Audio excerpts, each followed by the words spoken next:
Sejam muito bem-vindas a mais um episódio do Mulheres de Produto. Eu sou a Silvana Dias e você está ouvindo o podcast mais estratégico e ponderado sobre tecnologia, produtos digitais e liderança feminina. Hoje vamos falar sobre produtos financeiros, mas não de forma superficial. Vamos discutir como esses produtos nascem na prática, como se estruturam em ambientes regulados e quais são os bastidores reais de construir soluções financeiras escaláveis em fintechs e bancos digitais.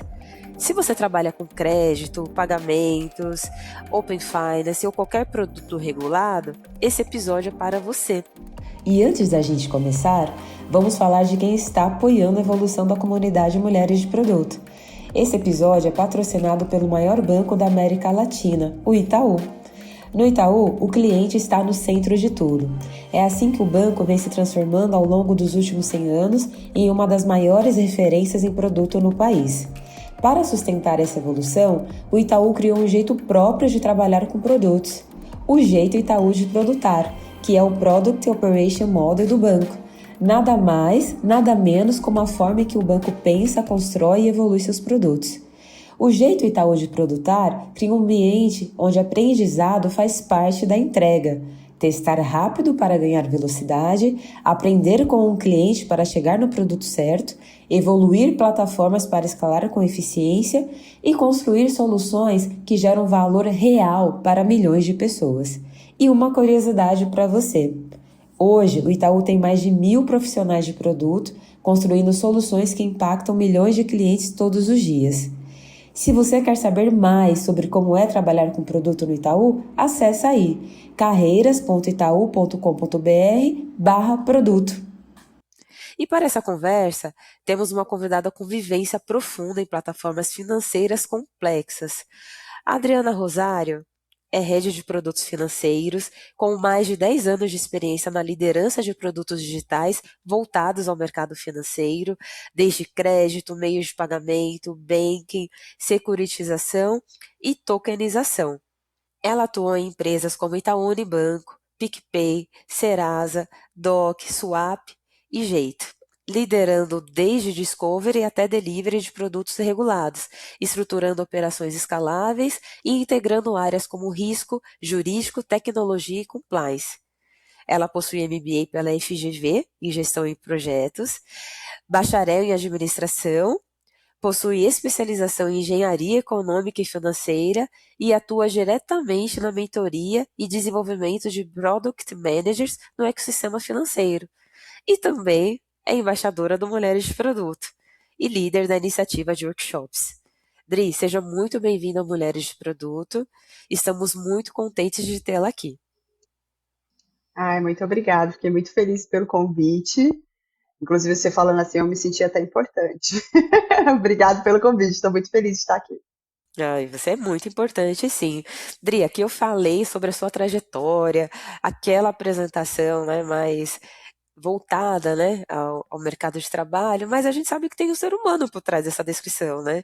Então, acho que é importante, antes da gente até entrar no tema do episódio, que você conte um pouquinho da sua trajetória, como que você enxerga desde o início da sua carreira até aqui. Acho que é importante trazer este aspecto aqui para a nossa audiência. Boa.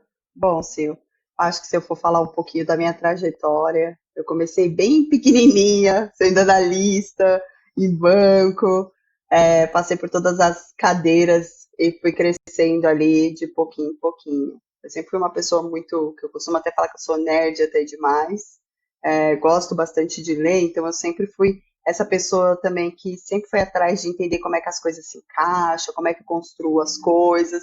E a minha sede de conhecimento, né? Conhecimento ele só é bom quando você também consegue dividir com outras pessoas. O fato de ajudar outras meninas, ou às vezes até meus times, ou até pessoas que eram analistas às vezes do meu lado, me ajudou também a internalizar esse conhecimento de produto, né? Então eu estudava produto financeiro, entendia como as coisas funcionavam, mas eu precisava trocar com alguém. E esse trocar com alguém, eu acabava ensinando outras pessoas. E isso foi crescendo e foi acontecendo de forma natural. Eu, graças a Deus, tive bastante pessoas que também abriram portas para mim. E hoje também eu retribuo abrindo portas aqui, não só para mulheres, mas para pessoas entenderem que produto financeiro não é esse bichinho de sete cabeças que todo mundo tem. Então eu venho muito nessa minha postura hoje de tentar desmistificar alguns termos que são técnicos, tentar traduzir para que todas as pessoas consigam entender. E por isso que eu acho que eu acabo me especializando aqui em produto financeiro, que eu sou aquela que sempre está olhando, enxergando e tudo mais. Bom, eu sou casada, já, inclusive foi meu aniversário de casamento esse mês aqui, então a gente está casado já há 22 anos, temos uma filha, a minha filha também já está grandona e não quis vir para produto, infelizmente, ela vai ser psicóloga, que também deixa a mãe orgulhosa do mesmo jeito. Bom, e é isso. Puxa, que trajetória linda! Parabéns pela sua trajetória pessoal também. E realmente, você falou sobre democratizar o conhecimento, torná-lo acessível. E eu percebo que muitos temas que a gente às vezes tem até um pouco de, como que eu posso dizer, né? A gente acredita, e eu falo a gente no geral, que é um assunto muito complexo, ou que talvez a gente não tenha capacidade de atuar. Na verdade, é a forma de aprender, né? Que pode fazer com que você esteja ali, atuando, contribuindo, produzindo. Então, eu achei muito bonita a sua fala, porque eu acredito muito na forma de tornar acessível determinados conhecimentos. A gente que está aqui no mundo de tech, né, de produtos digitais, a gente percebe que empregar um tempo para conhecer, né, para aprender e também ensinar, é o que faz a diferença, é o que vai possibilitar que pessoas estejam aqui. E parabéns pelo aniversário de casamento, 22 anos aí de matrimônio, e parabéns pela trajetória da sua filha também. Não está aqui em produtos digitais, né, no segmento, mas está aí contribuindo com outros conhecimentos, e isso é muito importante, né, a gente perceber que é tão diverso, né, as possibilidades de atuações, então acho que só soma. Então, parabéns por isso. E agora, entrando aqui no nosso tema do episódio, a gente vai falar sobre como os produtos financeiros eles nascem. Só que a gente vai falar isso de uma forma bem prática, para justamente já trazer aí do seu repertório, do seu conhecimento e para quem já trabalha na área se identificar, aprender mais e até para aquelas pessoas que têm interesse em fazer aí uma transição e ingressar na área de produtos financeiros muito voltados aí para crédito e etc. Então, Dri, quando falamos em produto financeiro, qual é o ponto de partida real? É a dor de clientes ou a oportunidade regulatória? E aí eu vou quebrar aqui, já vou começando quebrando um paradigma, né?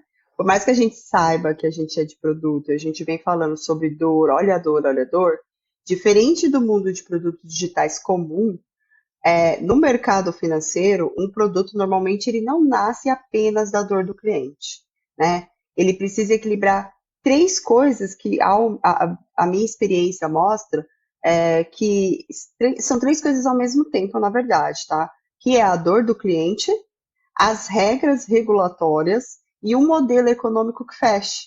Acho que é muito comum a gente, né, ver assim, crescendo no mundo de produto e vem cada vez mais sendo cobrado como é que essa conta fecha.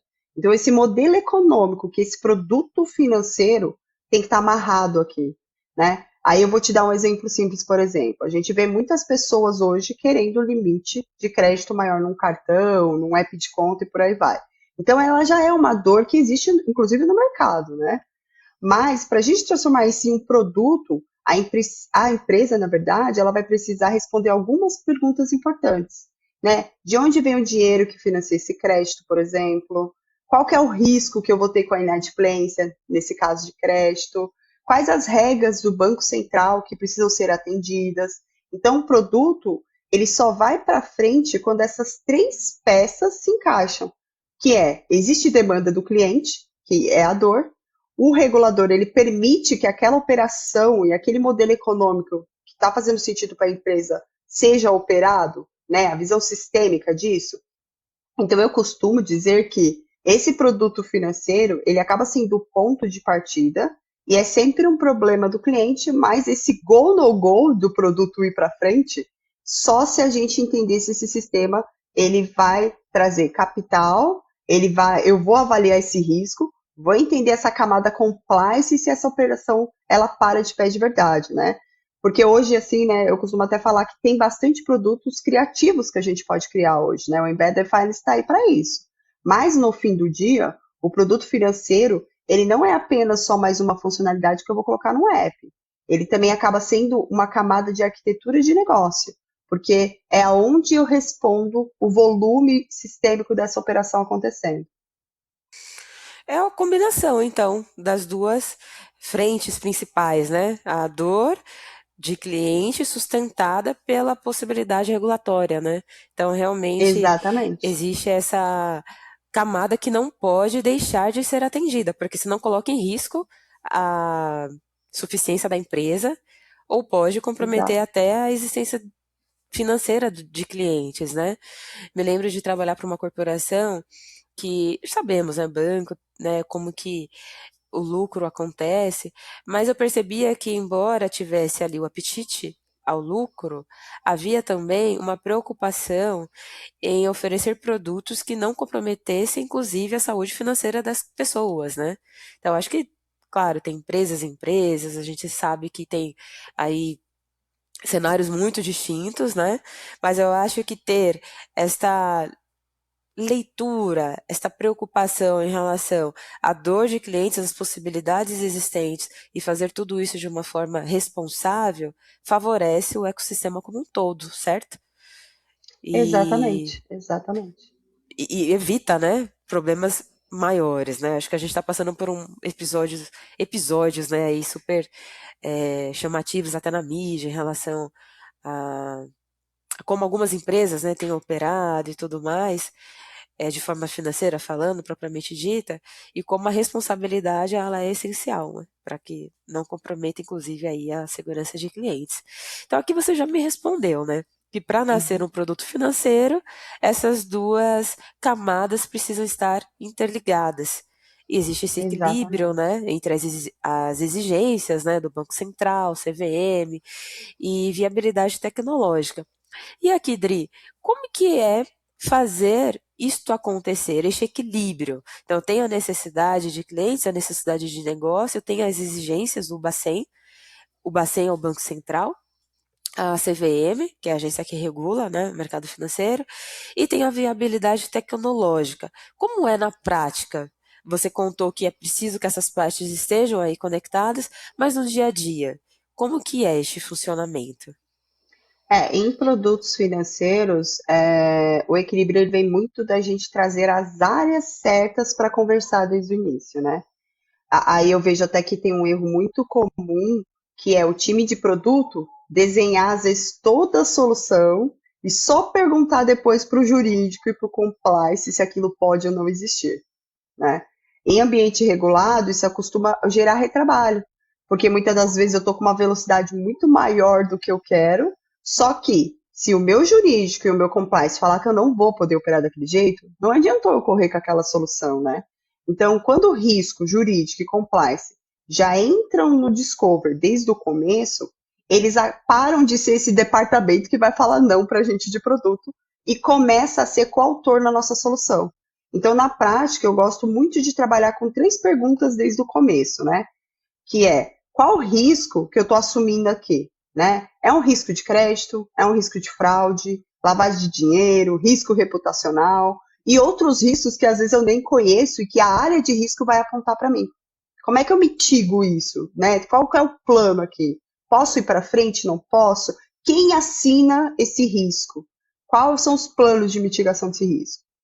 Depois eu pergunto também como é que esse risco vira uma regra dentro do meu produto, né? Política de limite, regra de aprovação, trilha de auditoria, monitoramento, controle, né? Então, essas são formas que a gente tem como trazer a área de risco, compliance e governança do nosso lado para ajudar a fazer, de repente, eu uso uma técnica chamada, por exemplo, pré-mortem, que você mapeia todos os riscos, classifica esses riscos, troca com as áreas, define se pode correr esse risco ou não e qual que é o grau, né, que eu correria desse risco, e também o mais importante de todos, que é risco tem que ser exposto. Expôs o risco, mostra quem é o gerente, quem é o diretor, quem é a área, eu se fica aqui com o time de produto.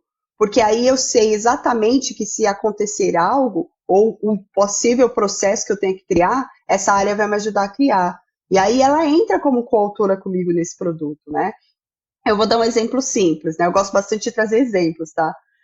Ao longo da nossa conversa eu vou trazendo alguns aqui que vem surgindo na minha cabeça, né? Muitos clientes às vezes querem o limite de crédito. Vocês podem ver que o mercado está aquecido para crédito, mediante aí o pessoal enxergou a oportunidade de crédito, mas essa democratização de crédito, né?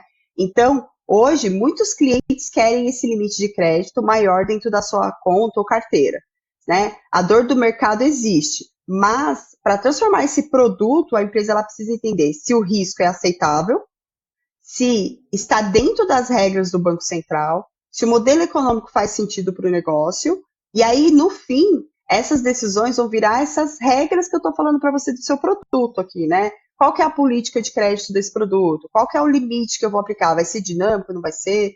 Né? Como é que eu vou fazer o monitoramento desse risco? Então, esse equilíbrio, ele vai vir dessa negociação que você vai acabar tendo com o compliance e você vai entender cada vez mais o seu produto também, né?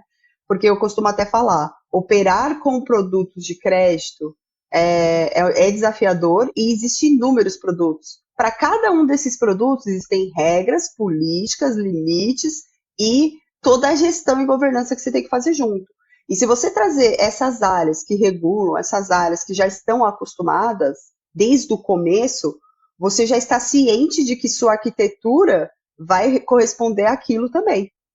Então não deixa para trazer nas últimas horas, gente. Essas pessoas, elas vêm e contribuem. São stakeholders importantíssimos quando você está desenvolvendo um produto aí no mercado financeiro de uma forma geral, tá?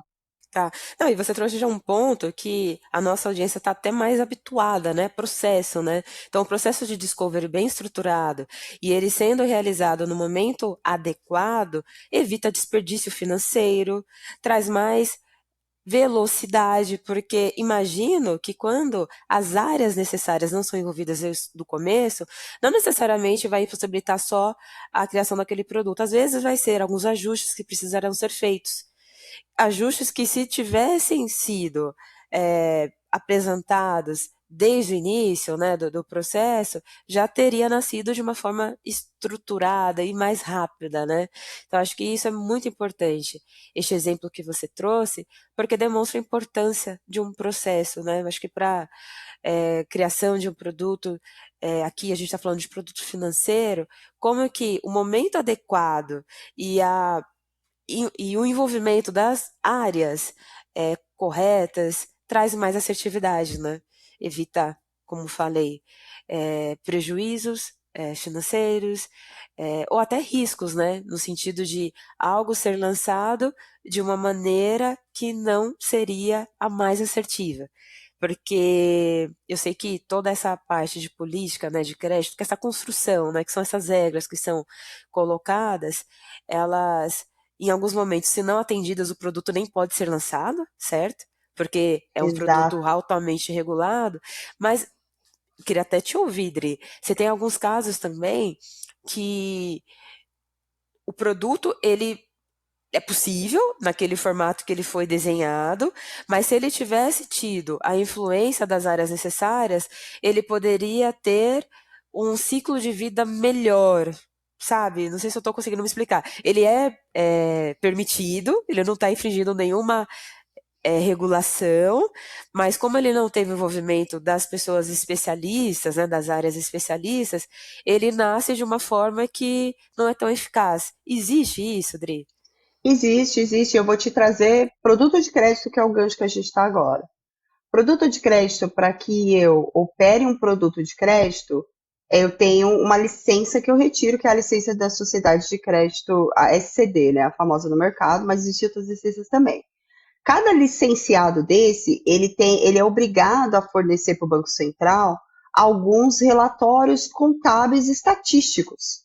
Então, minimamente, se eu já estiver montando um produto, eu tenho que prever no meu banco de dados do meu produto esses dados, porque senão eu vou ter que olhar toda a arquitetura, entender, por exemplo, às vezes eu estou numa estrutura de plataforma em que eu não sou responsável pelo onboard do cliente, mas é no onboard do cliente que eu pego o CPF do cliente e os dados dele. Aí, somente quando ele está na minha conta e começa a operacionalizar e que ele pega o empréstimo, eu vou ter que bater em outras estruturas para buscar um CPF ou tudo mais. Então, minimamente, eu já deveria, no meu banco de dados de produto, prever os dados para preenchimento de relatórios estatísticos obrigatórios do Bacen, por exemplo. Porque senão e eu te falo isso por experiência própria, tá? Eu já trabalhei numa empresa em que eu estava fazendo um relatório junto com o time de dados, ali passando noites e noites, caçando informação aonde que eu ia fazer. Tem cálculos que são racionais, sabe? Então, assim, e assim, né? A gente sabe que mercado financeiro, produto financeiro, exige muita conciliação. Será que também essa base de dados, esses dados está calibrado o suficiente para que eu só bata na área de dados e a área de dados já forneça o que as outras áreas vão precisar para fazer gestão do processo do produto? Entendeu? Então, tem também essa camada. Então, minimamente, o mínimo para começar a operar, testei, validei, deu certo, já começa a envolver essas áreas, porque essas áreas vão trazer até necessidades dela, que são necessidades obrigatórias para rodar a operação do seu produto. Deixar isso de fora, às vezes, é um tiro no pé, porque a gente se preocupa, às vezes, muito da experiência, e tá certo, não tá errado, mas para produtos de mercado financeiro, eu preciso me preparar para essa base de dados importantes e necessárias para que eu também alimente todos os relatórios estatísticos que o Bacen vai cobrar desse licenciado, e se eu for o licenciado, é eu que vou aqui ser auditado, e se eu não tiver esse lastro, essas informações, o Banco Central ele pode me auditar, ele dá um tempo para você se readequar, mas ele vai exigir. E aí a gente já sabe o que vai acontecer, né? Vai ser um monte de squad, todo mundo em fóruns tentando achar onde é que estão as informações para juntar tudo e montar esse relatório, né? Então é importante sim envolver desde o começo. Sim, é uma etapa necessária, não é opcional. E isso traz aí todas essas vantagens, né, que você já compartilhou aqui. Muito bem. Idri, existe alguma diferença na criação de um produto de crédito e na criação de uma plataforma de crédito? Existe uma diferença muito grande. Eu vejo que o mercado tem sofrido com isso, inclusive, né?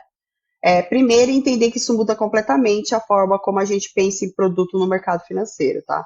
Um produto de crédito, normalmente, ele resolve uma necessidade específica do cliente, né? Então, ele pode ser um empréstimo pessoal, um limite no cartão, um buy now pay later ali no checkout, ou um crédito dentro de uma carteira digital. E nesse caso, o foco do time de produto acaba sendo muito ali a experiência, né? Conversão, aprovação, jornada do usuário, CAC, NPS, não está errado, tá? Já uma plataforma de crédito é uma outra categoria de construção, eu costumo dizer, né? Ela precisa estruturar todo o ciclo de vida do crédito, independente do produto que seja, né? Então, ela vai desde a análise, concessão, passando pela gestão de contrato, acompanhamento de carteira, cobrança, renegociação, até a contabilização dessas operações.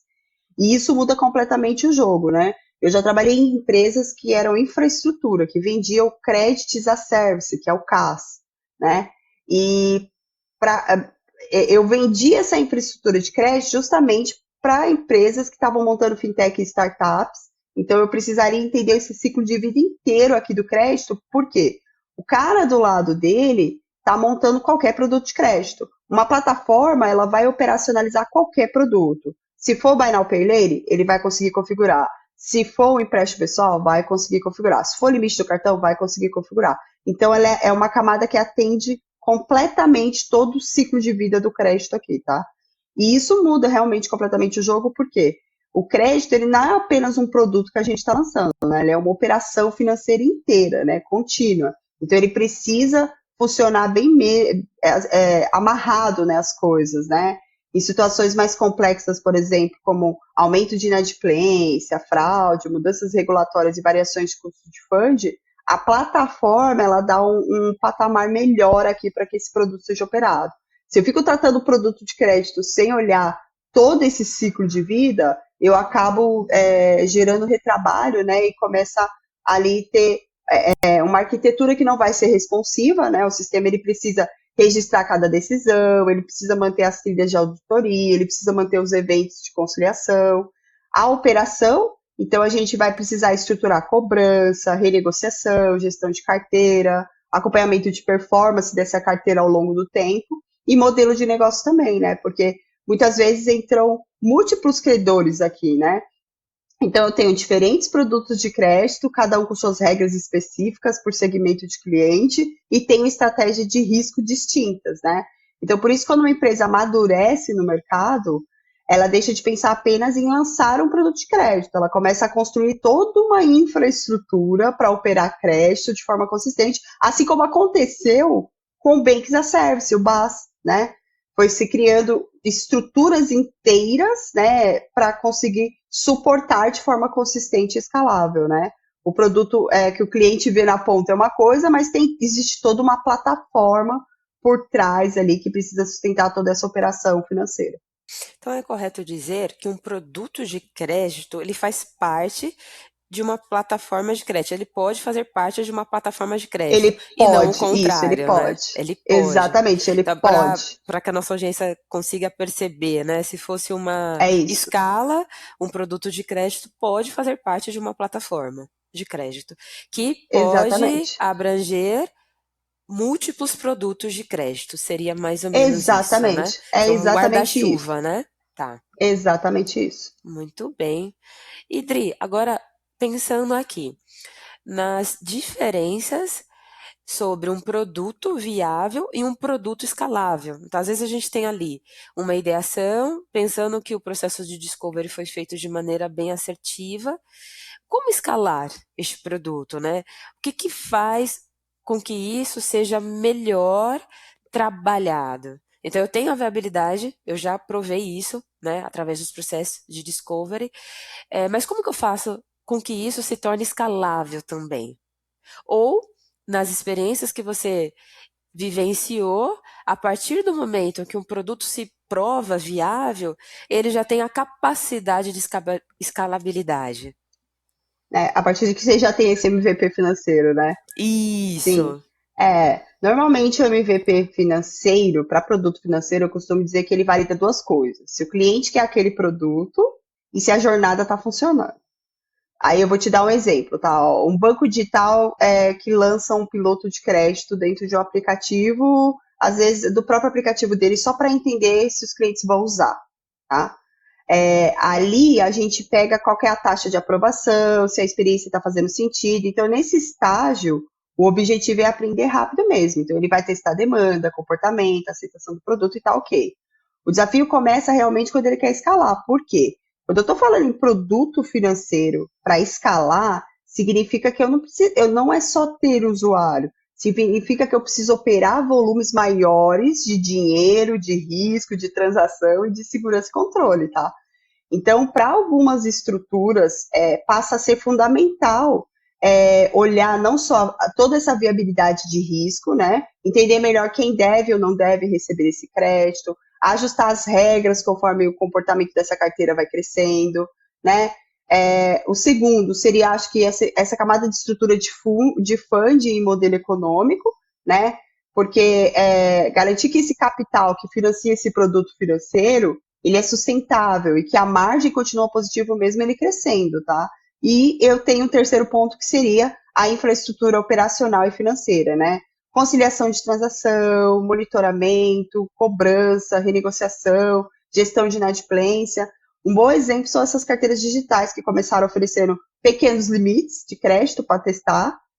No MVP isso funciona bem com as regras simples, mas quando esse volume cresce, né? A empresa, às vezes, ela não consegue evoluir o motor de crédito. Por isso que começou até a surgir, Sil, essas plataformas. Por quê? Eu hoje, se eu estou estruturando produto de crédito e o meu motor não vai aguentar o volume transacional, eu contrato um CAS e contrato só a camada do motor, por exemplo. E aí eu integro isso no meu produto. Então eu consigo estruturar melhor a operação de cobrança, acompanhar a performance. O MVP de mercado financeiro, eu costumo falar que ele valida se o produto existe, mas para escalar esse produto mesmo, eu sempre tenho que pensar em toda essa infraestrutura, essa arquitetura de negócio, como é que ela vai sustentar ao longo tempo, né? Como é que eu estou crescendo esses usuários, mas o volume transacional, a minha plataforma, o meu sistema está aguentando, eu estou fazendo um monitoramento saudável, né? Porque por trás desse produto, eu sempre tenho que pensar de funcionar de uma forma saudável quando o volume aumenta. E isso é o que tem pegado, acho que mais no mercado, tá? Muitas empresas conseguem lançar produtos muito rapidamente, mas no momento do volume aumenta, o sistema expurga, né, que eu falo. Ele não consegue manter a operação funcionando. E aí ele tem que voltar tudo, rever fornecedor ou montar dentro de casa a infraestrutura para conseguir suportar o volume que vem chegando. E E é aqui para toda entra tam... estrutura, tá? Sim, e aqui entra até a questão da estratégia, né, Dri? Porque um produto que ali passou pelas etapas, né, ele se tornou viável. A empresa precisa entender se na estratégia dela é também interessante fazer essa escala aumentar, certo? Por isso que tem algumas empresas que preferem manter aquele patamar por interesses diversos, enfim, mas por isso que a estratégia precisa muito estar conectada, porque às vezes o investimento para fazer com que aquilo se torne escalável não é interessante para a empresa naquele momento, pode ser que isso mude, enfim. Mas a estratégia bem conectada evita até que a empresa comece ali a fazer essas mudanças, esses ajustes para tornar aquilo escalável. Você acredita que isso realmente faz sentido? Faz super sentido olhar, entender cada vez mais esse usuário, entender se eu vou conseguir com o meu produto financeiro é, não só proporcionar uma boa experiência para o cliente, né? E hoje em dia, financeiro eu costumo dizer que são os produtos mais concorridos do mercado. Porque produto financeiro hoje, com a onda do Embedded Finance que chegou e tá todo mundo colocando conta, cartão, e é cashback, é isso e aquilo, o consumidor hoje, eu fiz uma pesquisa recente uns tempos atrás, hoje, por exemplo, quando eu falo de conta digital, o povo brasileiro, tá? Um a cada 10 brasileiros tem pelo menos 5 contas em aplicativos. É muita conta. Mas nenhuma dessas contas só uma ou outra é uma conta principal dele, né? Então a gente já vê que, por mais que eu tenha milhares de modelos de conta, a conta ela não deixou, ela não aparece mais como atrativa para que você, Silvana, fique movimentando só no seu banco preferido. Então a concorrência de produtos de mercado financeiro também faz diferença. E o que vai fazer diferença? Aquele que vem de segurança, aquele que vem de estabilidade. O sistema do banco fica fora, todo mundo fica desesperado, meu. Porque não consegue ver o saldo, para onde que foi meu dinheiro. Eu costumo falar que se eu for pegar níveis de estudos que eu tenho lá atrás, e aí a gente não pode ignorar isso, que é, quando eu falo de produto financeiro, eu estou falando do dinheiro das pessoas. E falar de dinheiro, você vai atrás daquele que você confia. Qualquer fraude que tiver na sua conta, ou qualquer risco que sua conta esteja, ou os dados vazando da sua conta, da sua movimentação, você fica desesperado. Você perde a confiança, você vai para outro banco assim, ó. Porque tá É. cheio de banco batendo na sua porta, entendeu? E é isso que vai fazer a diferença. Aí quando por que os bancos tradicionais nesse quesito é muito mais bem preparado? Porque realmente eles já prepararam toda uma infraestrutura para suportar o produto e essa camada de segurança é um pouco mais robusta, tá? Não vou falar que não é 100% atacável, porque a gente sabe que é, é, brasileiro também é bem inteligente para fazer fraude, né? Tem ali inúmeros cases que a gente poderia fazer um podcast só disso, por exemplo. Mas, para nós, a importância se eu estou colocando meu dinheiro nesse produto, nesse banco, e eu vou manter minha relação com esse banco, é porque eu confio. Então, vender produto financeiro também tem a ver com confiabilidade. Confiabilidade, se o sistema falhou, já era. Eu troco, vou para outro banco.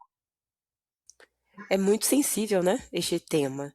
E por Muito, isso que as total. empresas entram em colapso, né, como você comentou.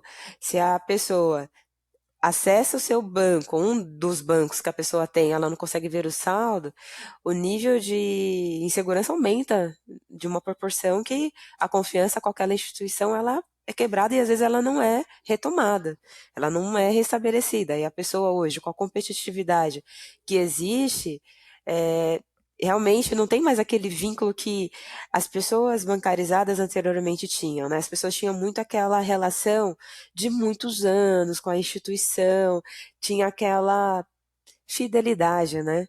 Então hoje, principalmente com as novas pessoas entrando no setor, né, bancário, essas novas relações que estão se construindo, bancos digitais, fintechs e tudo mais, é muito mais fácil uma pessoa sair de uma instituição do que era antes, né?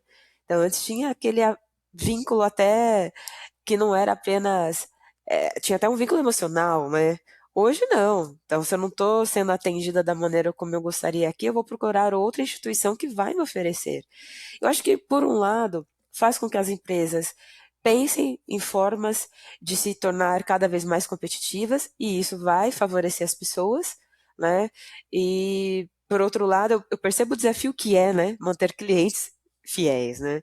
Mas aqui estamos nós, aqui contribuindo com esses conhecimentos justamente para que esses produtos sejam cada vez melhores, criados, melhores conduzidos para que essa competitividade seja aí favorável também para as empresas. E você comentou sobre a criatividade de fraudes, né? Infelizmente, em uma medida que há um crescimento de ofertas de produtos financeiros, de crédito, por outro lado, há esse risco, essa insegurança das pessoas de ter um processo tão facilitado para obter crédito que às vezes isso acaba sendo utilizado de uma maneira indevida.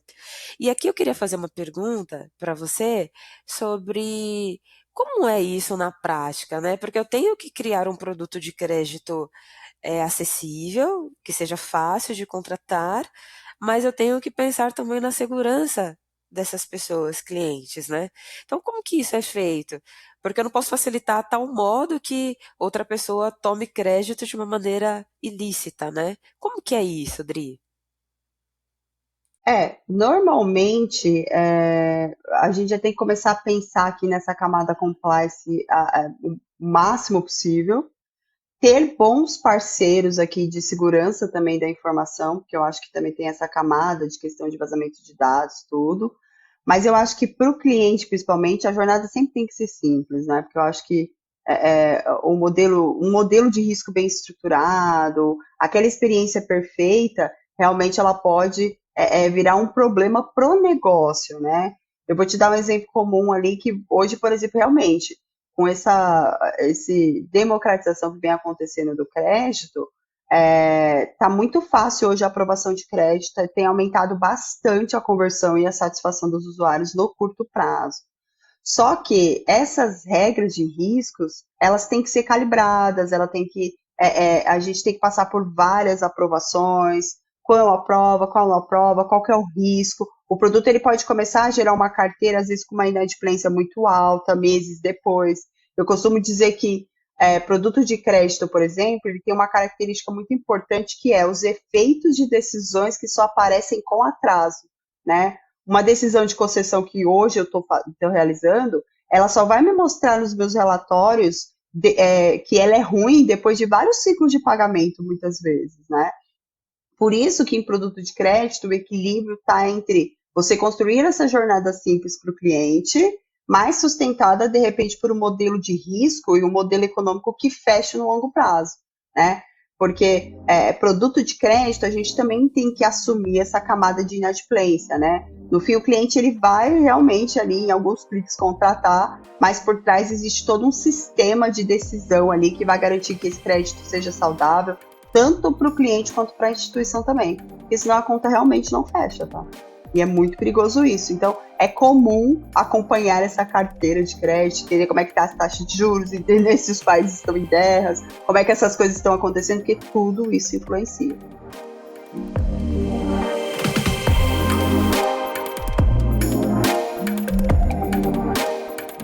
Se você está gostando do podcast, está gostando do nosso conteúdo, para entrar em contato com a gente é só mandar uma DM no Instagram. Mas se você preferir o e-mail, manda um e-mail aí para podcast@mulheresdeproduto.com. E também você pode apoiar a gente de diversas formas, seguindo a gente no seu agregador de podcast mais favorito, ouvindo pela sua plataforma favorita e também deixando like e entrando aí para o Clube MDP, que a partir de R$25 você vai ter vários benefícios, como inclusive passe livre no MDP Curtas, que é os nossos eventos aí que acontecem ao redor do Brasil todinho. Vem pro clube e continua ouvindo a gente.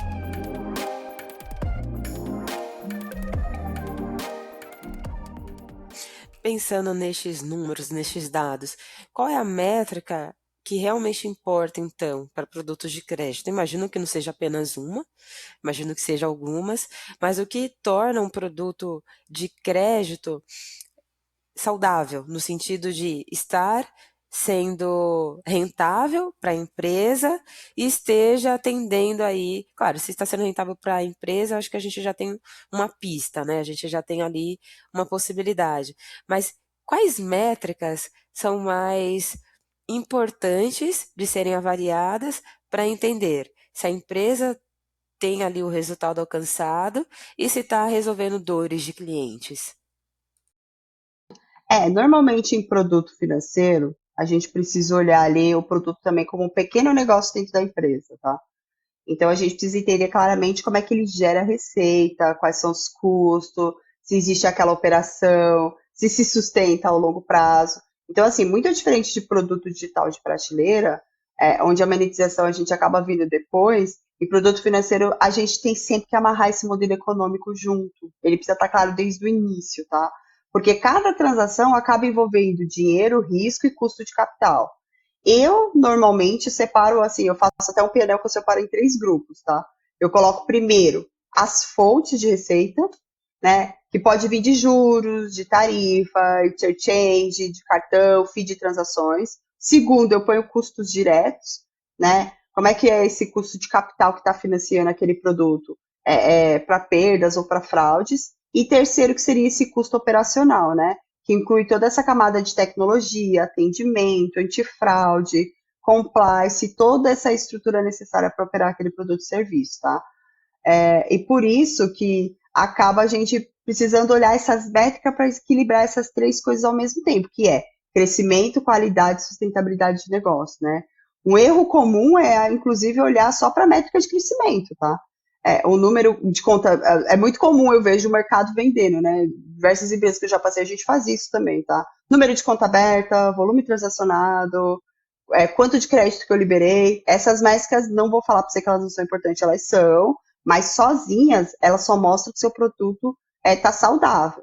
Agora, a gente também tem que pensar, de repente, numa North Star Metric em produto financeiro, buscando algo que represente o valor real gerado ali ao longo do tempo, tanto para o cliente quanto para a empresa, né?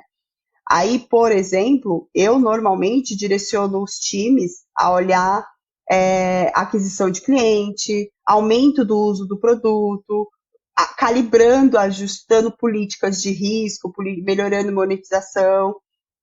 Boas métricas são sempre aquelas que a gente olha não apenas crescimento rápido, mas também garante que esse produto está crescendo de forma sustentável a longo prazo, né? É muito comum a gente olhar, principalmente, para entender se a gente atingiu o product market fit do produto, senão não adianta, né? Não para de pé. Senão eu vendo muito, né, um produto, só que eu também tenho um índice de cancelamento muito grande, né? Ou inadimplência, no Exato, caso de produto de crédito, né? Então isso não exatamente. poderia tornar um produto altamente de sucesso, né? Se eu É, observo apenas a procura, enfim, e a quantidade de concessão que é feita. Idri, eu acho eu que aqui. costumo, Sim, pode perdão. falar? Eu costumo até falar que banco digital e carteira, por exemplo, a gente vê algo cliente ativo, mas é realmente isso que você falou. Está gerando uma receita recorrente? Porque isso também indica realmente o uso do produto e o modelo econômico está funcionando. Porque se não está gerando receita recorrente, é aquilo que eu acabei de falar também. Às vezes eu tenho 5 contas em 5 bancos diferentes, não sei, eu gerei ali aquela conta naquele momento, mas não necessariamente eu uso aquela conta, eu tenho uma recorrência daquela conta. Então, ou seja, o modelo econômico, o real valor do produto não ganhou mercado. E isso pode ser também tratado com uma boa estratégia de OKRs, por exemplo. Então, eu tenho uma empresa que tem ali uma plataforma de créditos com múltiplos produtos que são ofertados. A forma como eu estabelecer os objetivos que eu quero alcançar, né, os objetivos estratégicos, pode fazer com que essas métricas elas sejam mais facilmente interpretadas e lidas. Você acredita que ter um OKR ali bem estruturado vai facilitar para essa leitura e Com evitar certeza. que apenas uma métrica isolada seja né, percebida? Sim, e eu te digo até mais, empresas mais maduras olham muito para a métrica que mostra o comportamento da carteira de cliente que eu tenho, né? Com níveis de inadimplência, performance por cohort do cliente, retorno da operação considerando perdas. Lembra que eu estou falando de um produto financeiro. O produto financeiro ele sempre está atrelado à perda. Essas métricas ela ajudam a entender se o crescimento está acontecendo de forma saudável ou se o produto está só acumulando risco. Aí eu te dou até um exemplo simples, né? O Banco Digital ele aumenta às vezes muito um valor de crédito liberado em poucos meses. Isso pode parecer um grande sucesso olhando só para a originação. Então, ou seja, eu originei bastante cliente, cliente novo, está acontecendo lá. Mas se em alguns meses depois a minha inadimplência da carteira começa a subir, fica claro que esse modelo de risco ou de precificação ele não estava equilibrado. Porque aqui eu estou falando de produto, por exemplo, de crédito, que eu vou ter um retorno bem para frente, né? Então eu tenho que começar a trabalhar com previsibilidade e projeções financeiras, né? E aí, nesse fim, a gente começa a entender que um produto, às vezes, ele precisa equilibrar três coisas. Ele precisa olhar, eu preciso olhar para crescimento, risco que eu estou controlando e o retorno financeiro sustentável na recorrência, enxergando esse valor para o cliente que está ali utilizando. Não, muito bem. Muitas explicações aqui valiosíssimas.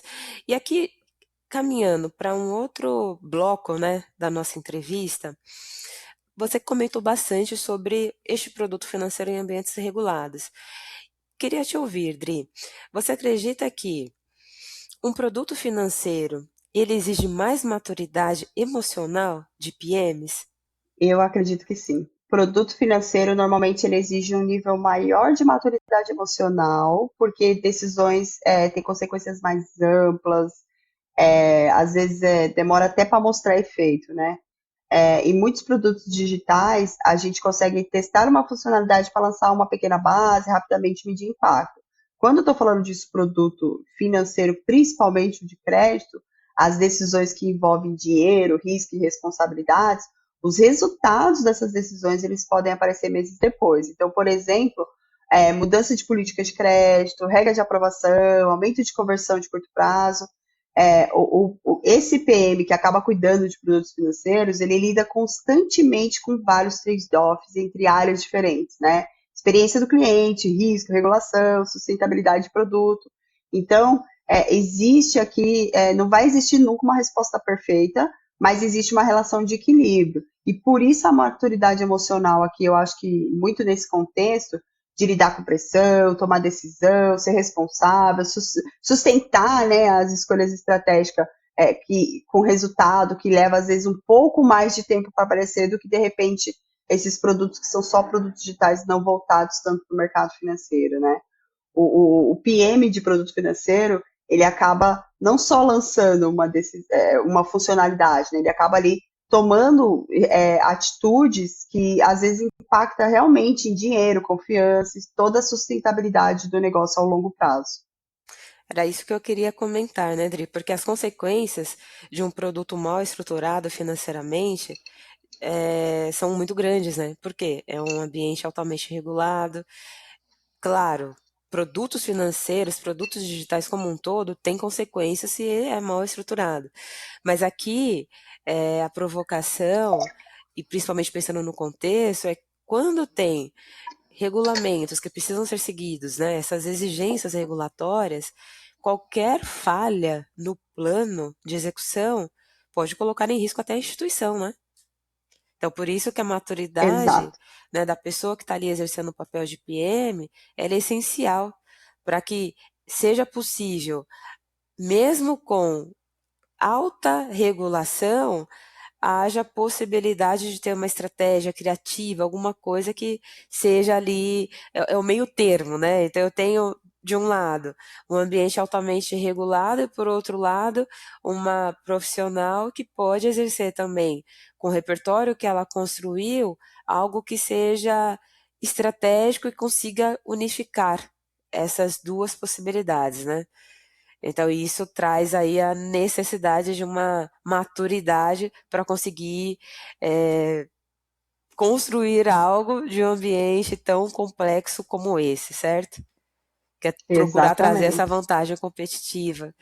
Idri, exatamente. você tem algum exemplo? Acho que você já trouxe muitos, né? Mas de um produto financeiro que foi mal estruturado e que ele teve que ser retirado de operação. Então, aqui eu passei pelo processo de criação, tive ali uma escala ampliada ou não, mas ele foi um produto mal estruturado.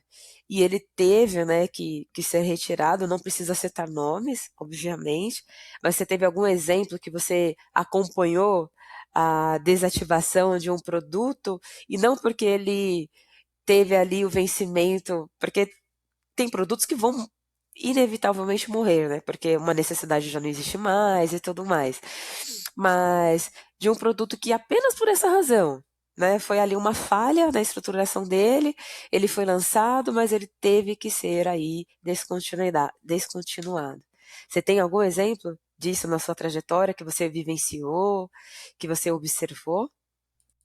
Eu acho que tem, acho que bastante exemplos no próprio mercado de produtos de contas digitais que são criadas e não têm usabilidade, que eu exatamente tenha criado, não. Eu fui gestora de talão de cheques numa instituição financeira e os meus projetos dessa instituição era de acabar com o talão de cheque, por exemplo. Então eu tinha que produzir outros produtos e que eu precisava matar a solução de cheque. Mas o mercado hoje, eu acho que tem bastante modelos que a gente enxerga ali. Por exemplo, eu tenho um de conta digital que foi lançada apenas como hoje em dia as fintechs acabam nessa ânsia de montar contas digitais o tempo inteiro. Então, eu tenho algum exemplo ali que é o de filtro de retenção, né? Sem proposta de valor clara, muitas empresas às vezes lançam uma conta só com Pix, dá um cartão e coloca um saldo ali dentro do aplicativo, porque isso virou padrão de mercado. E o problema é que aquela conta, ela não resolve algo específico para o cliente, né? Ela não facilita pagamento recorrente, ela não organiza a vida do cliente, ela não entrega com outros serviços no próprio app. Então, ela acaba virando apenas mais uma conta secundária ou terciária, às vezes até, né? Então, o resultado é uma grande base de contas abertas, mas sem uso real no dia a dia do cliente. Outro exemplo que eu vejo também, produtos Banks as Service, ou Embedded Finance. A empresa às vezes lança um cartão com uma conta, às vezes, para usuário, infraestrutura de banco parceiro. Aí na superfície simples ela emite cartão, ela permite Pix, ela coloca saldo ali, né, ou cashback, que chamou tanta atenção. Só que por trás a operação é complexa, ela não assume as responsabilidades aqui, tendo risco, às vezes, até regulatório sobre isso. Então, ela não define quem é que está responsável pela gestão de chargebacks, pelos monitoramentos de transação, ela não divide receita, acontece, né, a divisão de receita entre esses parceiros, muitas vezes, quando você está no Banks as Service. Então, não, isso também eu acho que é um modelo que não já começou errado aqui esse produto, sabe? E um terceiro eu acho que seria produtos de pagamento ou de carteira que crescem muito em aquisição, mas sem estratégia clara de engajamento do cliente. Né? Por exemplo, às vezes a empresa oferece realmente um cashback ali para incentivar o pagamento dentro de uma carteira digital. Isso gera bastante downloads, transações no início, mas quando o incentivo acaba, o usuário também acaba não movimentando mais, né? Porque o produto ele não criou um hábito real aqui no cliente, né?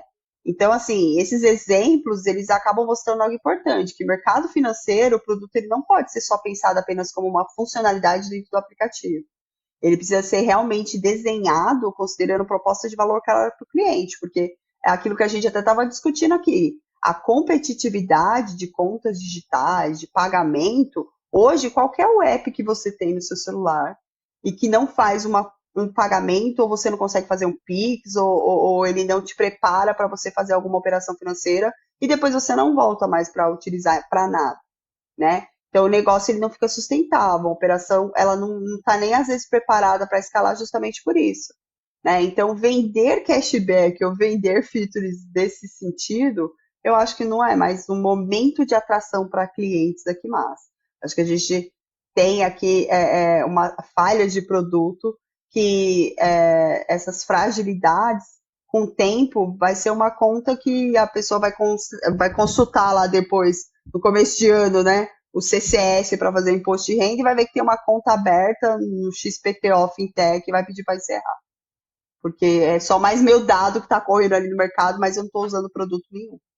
Exato. É só um penduricalho, né, ali. Um rastro financeiro.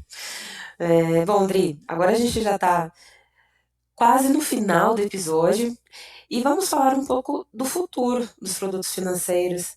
Como que você enxerga, né? A gente está na era da inteligência artificial e como que você percebe que a IA pode ser aplicada a crédito e risco de forma assertiva? Eu acho que a gente está na melhor época das nossas vidas quando a gente está falando de IA. A IA, para mim, ela tem um potencial enorme de crédito e risco, principalmente porque esses produtos dependem muito de análise de dados, tomada de decisão de grande escala, tá? E aí eu vou trazer até que historicamente, antigamente, né, as instituições financeiras elas tomavam decisões de crédito baseado em modelos estatísticos, né, score tradicional, histórico de pagamento, algumas variáveis, o famoso score aí que todo mundo tinha medo antigamente, né? Aí ela permitiu que isso evoluísse, né? Esses modelos muito mais dinâmicos que consistem em analisar até grandes volumes que eu acho que nós, como humanos, nem íamos conseguir fazer tal coisa, né? Precisaríamos aqui dessa tecnologia. E aí ela vai para além, né? Porque ela consegue identificar padrões de risco de forma muito mais sofisticada. Eu vou te dar até um exemplo. Hoje, por exemplo, a melhoria na análise de crédito, a gente combina diversos fontes de dados. A gente usa comportamento transacional, que antes a gente não usava. A gente usa histórico de financeiro com dados do Open Finance, né? A gente então tem uma visão completa desse perfil financeiro do cliente para a gente tomar uma decisão muito mais bem embasada e precisa na hora que eu estou ofertando um crédito, por exemplo. Então é importante aqui isso, né? Outro uso importante que às vezes a gente não comenta é também na prevenção à fraude e monitoramento de risco, né? Modelos de IA hoje, elas conseguem identificar padrões suspeitos em tempo real e até detectar, às vezes, até comportamentos fora do padrão muito mais rapidamente do que processos antigos, né? Então, o uso da IA, eu acho que para produto financeiro, ele acaba sendo estratégico, tá? Eu não acho que ela vai roubar nossos empregos nem nada disso, não pelo menos por hora. Mas eu acho que a gente pode usar ela para melhorar os nossos modelos de decisão, né? Então, eu acho que esses insights, personalizar produto, ajustar a oferta para algo mais inteligente, como limite de crédito mais adequado para esse perfil de cliente, conhecer mais as condições desse cliente, entender um pouco mais, né, dessa é, personalização que a gente vai poder, eu acho que vai ser um ganho bem legal. Então, existe boas estimativas em relação ao uso da IA aqui para produto financeiro. Eu sei que ainda tem barreiras, eu não estou falando ainda de repente, níveis de atendimento muito extremo ainda, mas eu acho que existe um ponto importante que a IA ela vai precisar vir acompanhada de uma camada que eu acho que no mercado financeiro é bem comum, que é a de governança, explicação bem muito no detalhe para o cliente, para ele não ficar confuso, porque essas decisões elas vão começar não só acesso ao crédito, mas o dinheiro das pessoas também, né? Recomendações de investimento, modelos, eles têm que ser cada vez mais transparente, mais auditável e que esteja alinhado a essas regras regulatórias. Por isso que eu acho que ao mesmo tempo que vai vir esse boom, vai vir o boom da governança também da IA junto com os produtos, que eu acho super interessante, né? Promissor, né? Eu também percebo como muitas possibilidades, muitas vantagens, e até para possibilitar a melhor tomada de decisões, né? Eu acho que ter aí a IA como aliada, né? A inteligência artificial como aliada e não como aquela fonte de preocupação, de terror em relação ao que ela pode proporcionar, eu acho que de fato melhora, facilita e torna o mercado de crédito, inclusive, mais acessível, né? Que é a outra pergunta que eu quero te fazer, porque tinha processos que eram, e não estou querendo dizer que vai fazer com que as pessoas precisem estudar menos, eu penso que é o o oposto disso, né? As pessoas continuarem se desenvolvendo. Mas antes, domínios que eram muito segmentados, vamos dizer assim, com a IA amplia, inclusive, a possibilidade de outras pessoas, até que não tinham, às vezes, o nível ali de profundidade para fazer esses tipos de estruturar, né, essas análises, de não produzir as análises, que eu quero dizer, mas de se tornar ali competente o suficiente para fazer a leitura dessas análises. Então, acho que isso diminui a distância entre aquelas pessoas que sabiam executar muito bem e aquelas pessoas que têm mais um potencial de analisar. Então, acho que a IA, ela amplia até a atuação de pessoas, né? E aí eu queria te perguntar, essa aqui é a nossa última pergunta do episódio. Tinha muitas outras que eu gostaria de fazer, mas você foi muito completa em todas as que você aqui trouxe. Mas vamos pensar aqui nas pessoas que têm interesse em migrar, né, para fintechs, para áreas, né, de produto de crédito, é, pessoas que têm interesse, pessoas PMs que querem fazer essa migração, que decidiram, tem muitas oportunidades existindo, né, no mercado financeiro como um todo. E o que você acredita que uma pessoa hoje, que já é PM, só que não desta área específica, mas ela tem esse objetivo de fazer a migração, o que você considera que seria essencial que ela desenvolvesse para que ela se torne competitiva e ela consiga fazer essa transição de uma maneira estruturada, de uma maneira bastante assertiva, Adri? Bom, eu acho que quem quer migrar de repente para fintech, quer começar a trabalhar um pouco mais com essa camada de produtos puxados mais para fintechs, produtos financeiros de uma forma geral, eu costumo dizer que tem que pensar para além de produto em mais três coisas, que é dinheiro, risco e regulação, né?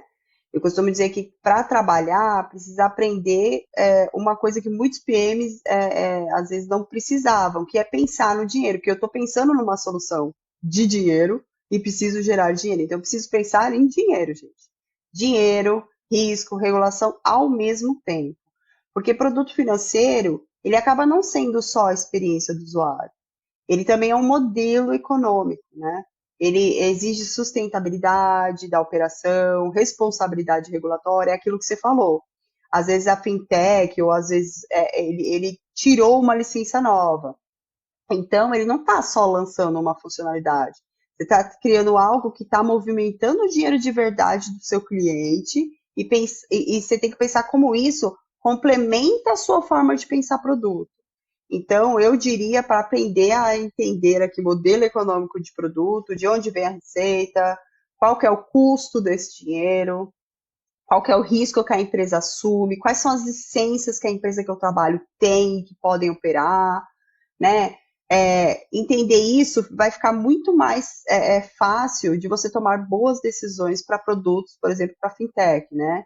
A segunda coisa seria, pensando em trabalhar em ambientes regulados, o produto financeiro ele não é construído só como produto, né? Ele tem uma camada de design e engenharia. Então, você trabalha o tempo inteiro pensando em risco, em jurídico, em compliance, em operações. Então, o PM ele também precisa desenvolver muito a habilidade de traduzir complexidade, né? Pegar regras regulatórias, políticas, de conta, de risco, de crédito, estudar isso, ler algumas resoluções do Banco Central, entender quais são os requisitos operacionais e transformar isso em decisão clara de produto, né? A terceira coisa que eu colocaria seria o pensamento sistêmico, né? Muitos produtos, na verdade, eles acabam, quando eu estou falando só de produto financeiro, eles acabam sendo essa infraestrutura. Então, por exemplo, quando você cria uma conta digital, um produto de crédito ou uma carteira, você não está só criando uma interface de usuário. Você está construindo um sistema vivo que envolve KYC, que envolve antifraude, que envolve liquidação financeira, que tem monitoramento regulatório, tem várias integrações que acontecem. Então, o PM ele precisa sair da lógica de filtro e começar a pensar em arquitetura de produto e operação, né? Mas, ao mesmo tempo, é exatamente isso que torna o mercado até mais interessante, né? Porque quando você trabalha numa fintech, ou você está mais voltada para esse mercado financeiro, você está para além de produtos digitais, porque você acaba estudando e redesenhando parte de um sistema financeiro de uma forma geral, né? Um negócio. Por isso que eu até falei, nosso começo aqui hoje, Sil, foi falando realmente que a gente tem que olhar como um negócio. Apesar de ter produto, olhe a sua empresa como uma mini empresa e quais são essas infraestruturas que fazem o seu produto rodar. Porque vai exigir uma camada de regulação, de monitoramento, de compliance, e você precisa conhecer também como é que é o esqueleto do seu produto por baixo, sabe? E aí é importante ter essa cabeça de visão sistêmica.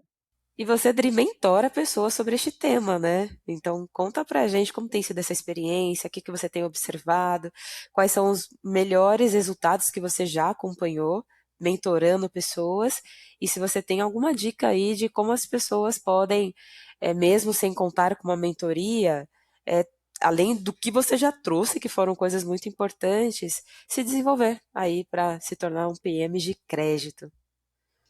Eu acho que a primeira coisa que eu normalmente falo para as minhas mentorandas é comece a ler regulamentação. Não, eu sei que às vezes não é tão técnica, mas hoje, na minha época, eu tinha que pegar ponto por ponto lá e traduzindo mesmo, tá? Hoje em dia a gente tem aqui a IA, né? A IA, você pode jogar uma resolução do Banco Central lá e pedir para ela traduzir da forma mais simples possível para que você consiga conectar com o produto que você está desenvolvendo. Então, assim, não tenha preguiça.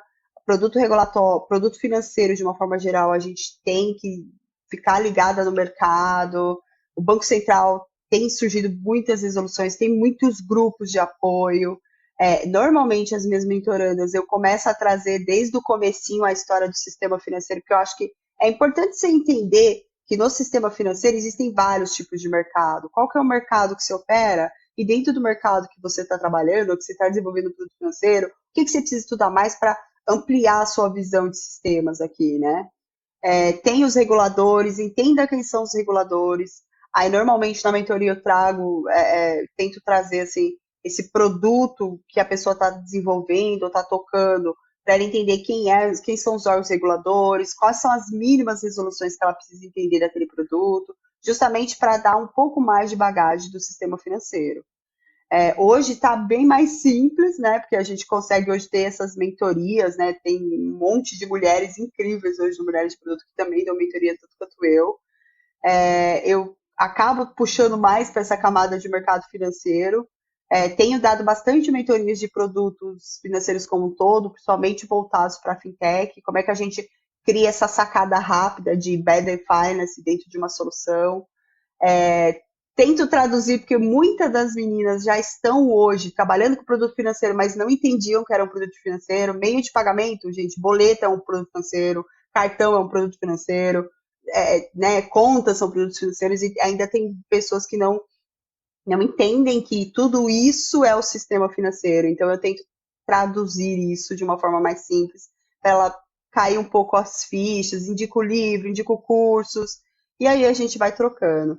A minha dica é isso, gente. Eu acho que trabalhar em mercado financeiro é sempre estar estudando, é sempre estar se atualizando. Hoje a gente tem ferramentas muito mais fáceis de atualizar do que há 40 anos atrás, não revelando minha idade. A gente tinha que ir ali nos livros.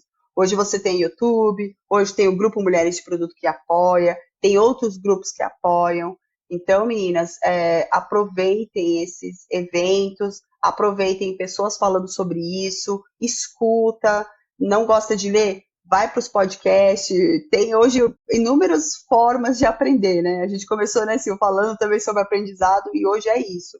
Qual que é a forma mais tranquila que você consegue entender, que você consegue absorver? Ensine, mentore também outras meninas do seu contexto, porque isso também te ajuda a expandir e dominar cada vez mais o seu produto ou o produto financeiro que esteja tocando.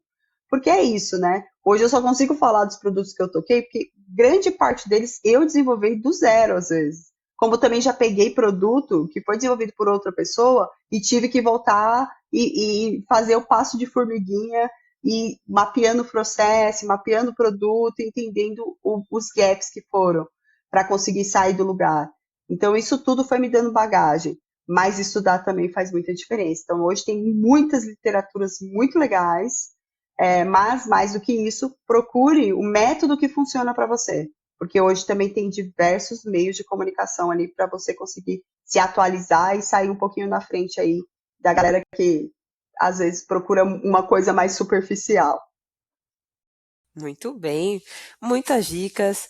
Dri, eu gostaria de te agradecer pelo episódio, foi incrível, como eu já imaginava que seria. Agradeço você ter reservado este momento para compartilhar tanto da sua história, da sua trajetória, do seu repertório. Foi muito bom. Eu espero que a nossa audiência se beneficie, né, de todos os conteúdos que você compartilhou aqui com a gente hoje. E as portas estão abertas. Espero que você esteja aqui conosco em outros episódios. Então, meu muito obrigada pela sua participação. Adorei, adorei. Muito feliz de poder contribuir. Pode me chamar sempre que eu venho. Pode deixar. Bom, hoje falamos sobre como produtos financeiros nascem, evoluem e escalam em ambientes regulados, os desafios reais do crédito, o papel estratégico de PMs e o futuro do setor financeiro digital. Dri, mais uma vez eu agradeço muito pela sua visão tão prática e estratégica com a nossa comunidade. E para você que escutou até aqui, se você gostou desse episódio, compartilhe com quem trabalha com produto ou com quem quer entrar no mercado financeiro. E se quiser saber mais sobre os nossos programas de mentorias, Mulheres de Produto, acompanhe os nossos canais. Compartilhe esse episódio com mais pessoas, nos siga nas redes sociais também e até o próximo episódio.